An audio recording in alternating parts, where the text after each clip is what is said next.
Congo. Yahweh, Yahweh, batela ni Congo. Yahweh, Yahweh, benisa ni Congo.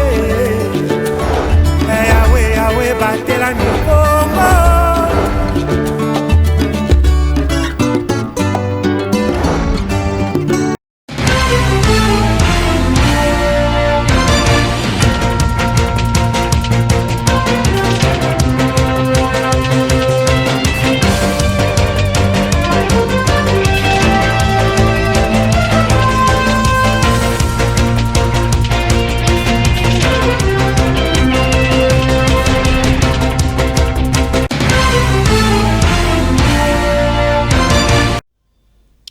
Le plaisir est pour nous de vous savoir nombreux devant vos postes téléviseurs pour suivre cette session d'information.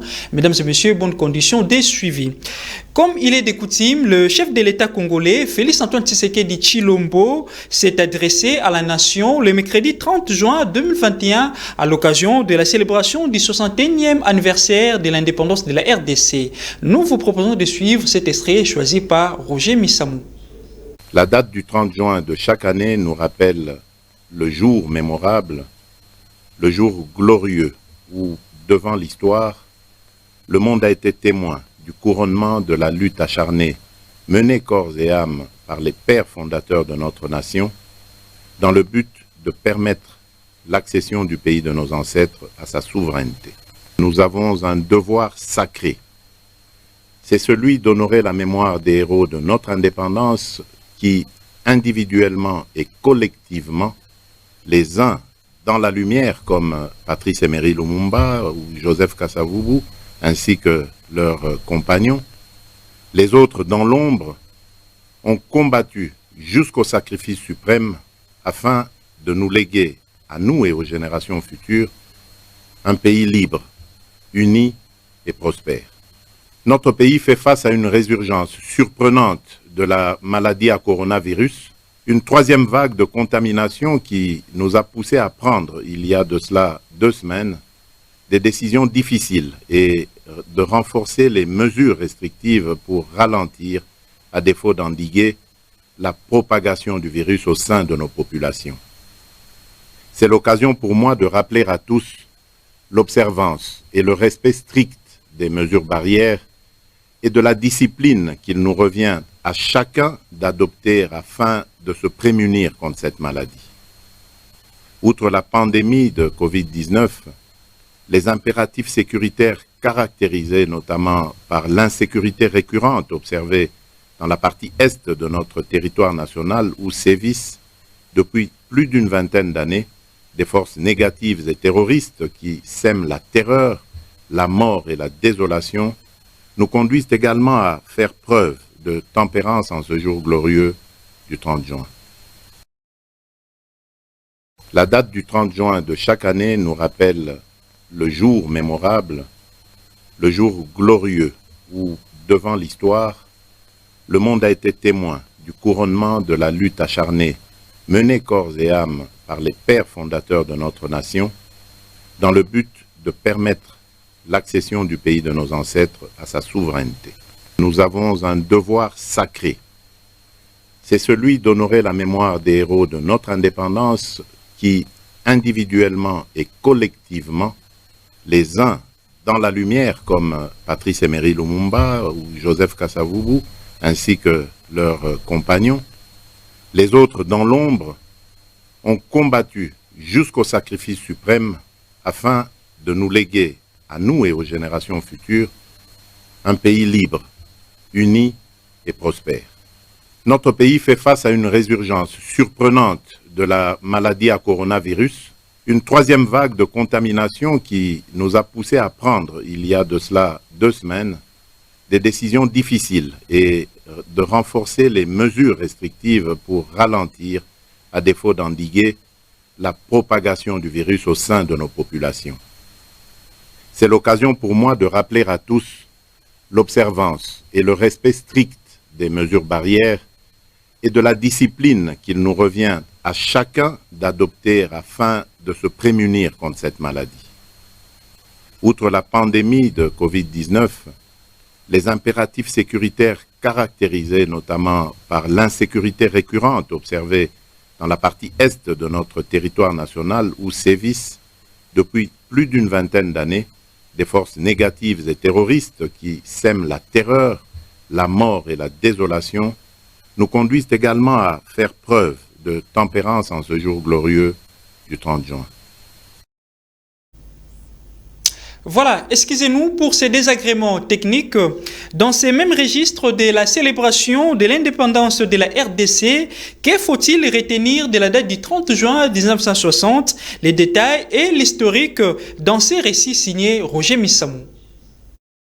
La République démocratique du Congo célèbre ce mercredi 30 juin 2021 le 61e anniversaire de l'indépendance de sa souveraineté nationale et internationale, soit le 30 juin 1960. Ce jour-là, les Congolais se sont libérés de la domination coloniale belge qui a régné depuis 1885. Vers les années 1950, les Congolais ont commencé à exprimer le nationalisme et réclament l'émancipation politique du pays avec la création de l'association des Bas-Congo à la tête de Joseph Kasavubu. D'autre part, appuyé par le jeune Patrice Emery Lumumba. 2 ans avant l'indépendance, soit en 1958, la pensée nationaliste a pris la forme qui va aboutir finalement à l'élaboration d'un plan de décolonisation. En fin 1958, on assiste à la création du mouvement national congolais de Patrice Emery Lumumba avec l'objectif de libérer les peuples congolais du régime colonial. Le 4 janvier 1959, l'ABACO organise un meeting populaire pour restituer les clauses de la conférence d'Accra au Ghana.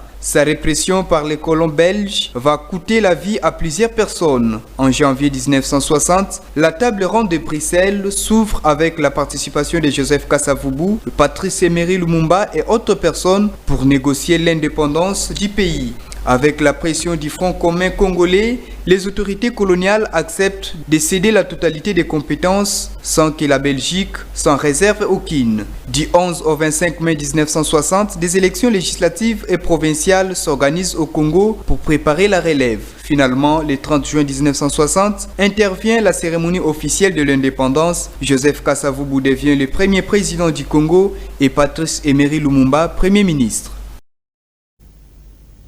Changeons de chapitre pour parler tout à fait autre chose dans cette grande édition du journal.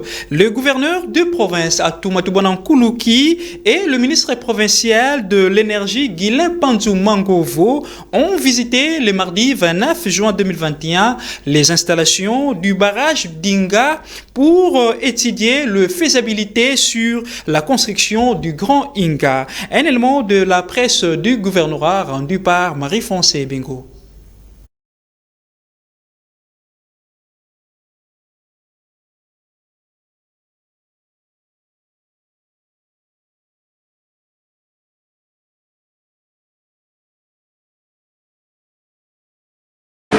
Le Congo, c'est un grand pays énergétique avec une capacité de 40 000 MW.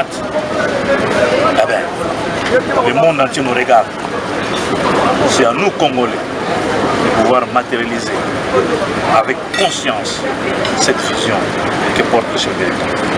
Et voilà pourquoi nous sommes venus avec mon ministre de l'énergie, sont mis à disposition du directeur de production de Inga pour avoir le plus d'informations possibles par rapport aux potentialités que regorgent ces sites naturels que Dieu a offerts au Congo, à notre pays.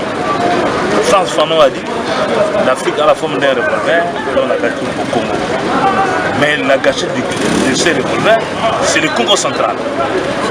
Et voilà que cette détonation économique, ce boom économique partira d'ici du Congo central avec le projet Grand Inga.